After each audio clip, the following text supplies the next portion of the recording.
সবাই ভালো আছেন, আমিও ভালো আছি। তো আবার আসলাম আপনাদের মাঝে আরেকটি ভিডিও নিয়ে। তো এই ভিডিওতে আমি কথা বলবো আরেকটি গাছ সম্বন্ধে, যে গাছটি হলো একটি ফলের গাছ। এইটা বাংলাদেশের পরিচিত একটা ফল এবং সবাই বেশিরভাগ পছন্দ করে। তো এইটা হলো একটি পিছনে হচ্ছে, এটা হলো একটি বড়াই গাছ। বড়াই গাছ নিয়ে কথা বলবো। তো মেন হলো বড়াই হয়তো কাঁচা না খেলে অনেকে আচার দিয়েছেন, কিন্তু অনেকেই আবার বড়াই কাঁচা বড়াই দিয়েছেন, কিন্তু কাঁচা বড়াই অনেকে না দেখলে কিন্তু অবশ্যই আচারটা খেয়েছেন, বড়াই ছিল আচার সবাই খেয়েছেন। হ্যাঁ, তো এই বড়াই সম্বন্ধে আমি কথা বলবো। তো এই বড়াই যেটা হইলো, এর বড়াই যেটা বলে বড়ই বা বড়াই, এইটার বৈজ্ঞানিক নাম হলো আপনার জিজিফুস। হ্যাঁ, জিজিফুসের বৈজ্ঞানিক। তো দক্ষিণ এশিয়া বহুল প্রচলিত কণ্ঠপূর্ণ গাছের একটা ফল এটা। হ্যাঁ, তো ইংরেজিতে একে সচরাচর জাজবাইট হিসেবে আখ্যায়িত করা হয় এটা ইংরেজি। বাংলাদেশে আর ভারতের পশ্চিমবঙ্গের প্রায় সর্বত্র সর্বপ্রকার মাটিতেই বড়ই গাছ জন্মে। এটার জন্য আলাদা কোনো মাটি লাগে না, সব গাছেই এটা সব মাটিতেই জন্মিবে। মানে যেমন অন্যান্য বড় গাছের ক্ষেত্রে যেমন দোআঁশ মাটি, এঁটেল মাটি লাগে না, এটা কোনো লাগে না। যে কোনো শুধু বালু না হলে হবে, বেশি বালু না হলে মাটির সাথে যে কোনো মাটির সাথেই এটা জন্মিবে, মানে যে কোনো জায়গায় যে কোনো মাটিতে।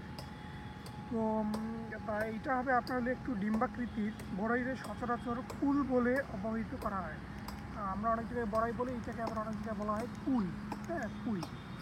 তো কোন জায়গায় কী বলা হয় সেটা বলা মুশকিল। তো আমি এটা আপনাদের ভাষায় কী বলে সেটা, মানে আপনাদের এলাকায় কী বলে এটা অবশ্যই কমেন্ট করে জানাবেন। তো এটা আপনার হলো কুল। তো বড়াই গাছ ছোটো থেকে মাঝারি আকারের ঝোপাল প্রকৃতির একটা বৃক্ষ এটা। হ্যাঁ, ঝোপাল প্রকৃতির বৃক্ষ। তো বড়াই গাছের তো এই গাছ পত্র ঝরা স্বাভাবিক অর্থাৎ শীতকালে পাতা ঝরে, বসন্তে এর নতুন পাতা আসবে। হ্যাঁ, এই যে শীতকাল এটা চলতেছে আমাদের এখানে, তো এখানে পাতা ঝরতেছে, দেখেন নিচে কত পাতা। আর এই বসন্তকালে এইটা হলো আপনার হলো পাতা গাছ মানে নতুন করে হবে। তো যেটা বলতেছিলাম যে বড়ই গাছের ডালপালা কিন্তু এখন হয় ঊর্ধ্বমুখী। তো বছরের সেপ্টেম্বর থেকে অক্টোবরে এর গাছে ফুল আসে। হ্যাঁ, সেপ্টেম্বর থেকে অক্টোবরে এর কী আসবে? ফুল আসবে। তো ফল ধরে শীতে। আর ফল গোলাকার থেকে ছোট থেকে মাঝারি হয়। তো ফলের আকার হবে ছোট, কম বেশি 2.5 সেন্টিমিটার হবে ফলের আকার। তো ফল পাকলে রং হলুদ থেকে লাল বর্ণ হবে আস্তে আস্তে। তো কাঁচা ও পাকা উভয় পদের বড়াই খাওয়া হয়। স্বাদ তো কাঁচা মিঠা জাতীয়। নিতে হবে দিতে হবে।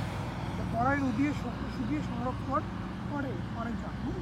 তো পাকা বড়াই শুকিয়ে চাটনি প্রস্তুত করা আবার হয়। এই পাকা বড়াই শুকিয়ে চাটনি হয়, তারপরে হলো যেটাকে আমাদের আচার।